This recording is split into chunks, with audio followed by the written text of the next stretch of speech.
Яркое зрелище предстало перед глазами тех, кто побывал на выставке мастериц в селе Кячи. Каждая работа индивидуальна.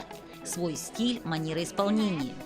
Собравшись вместе, мастерицы обсуждали будущие перспективы. С каждым годом количество участников увеличивается. Кстати, это была не просто выставка. Здесь же отбирали работы на большой конкурс. Выставка посвящена этноаксессуарам.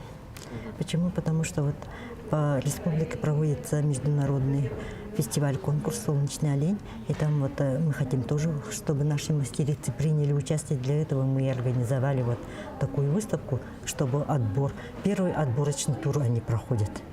И вот, считаем, мы пригласили для этого экспертов наших, народных мастеров, Венеру Власевну и Яну Робертовну. Вот они прошлись, высказали свои мнения.